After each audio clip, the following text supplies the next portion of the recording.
Sharks could be one of our most misunderstood native creatures. Far from being menacing hunters, some species of shark are under serious threat. And one of the most critically endangered sharks is the grey nurse shark. Hi, I'm Carley from Queensland Parks and Wildlife Service, and I run research and monitoring programs to help keep the grey nurse shark population from dwindling any further. The grey nurse is a large, docile shark that mostly eats fish. But from the 1950s, for a few decades, they were wrongly thought to be man-eaters and hunted almost to extinction. This was easy for divers with spear guns and fishermen because the grey nurse sharks like to aggregate. That means they like to hang out together. But now, this fact could save the grey nurse. Because they group together, divers can count them and take their photograph to help the Grey Nurse Shark Watch program even identify individual sharks. We can do this using the spots on every grey nurse shark. Just like your fingerprint, each spot pattern is unique. So we can tell individual sharks apart and count their numbers and know where they have been, which is important to conserve them. This identification method has another big advantage. We gather all of this information and a lot more just by looking at their photos. There's no need to permanently tag sharks to tell the difference between them.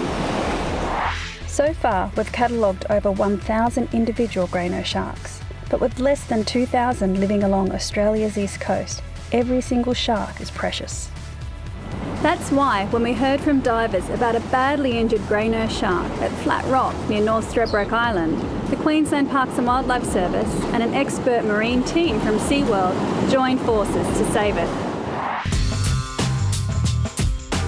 The female grey nurse had a hook lodged in its mouth and looked like it had been speared, and without help she was going to die. So the team came to the rescue, using a rope lasso to guide the shark slowly to the surface and into the SeaWorld rescue boat.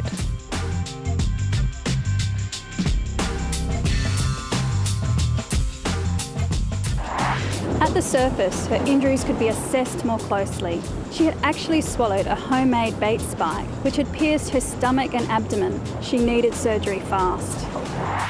The rescue team quickly brought the grey nurse shark back to SeaWorld, where a vet was able to operate, removing the spike along with the hook from her mouth and stitching up the major wound. From there, the grey nurse was brought here to a rehabilitation pool at SeaWorld and closely monitored. After 1 week of recovery, she was ready for release back into the ocean. Saving this shark and returning her to the wild was a fantastic result. Grey nurse sharks only breed about every 2 or 3 years and only give birth to 1 or 2 pups at a time. So each and every animal is really important to the population's recovery.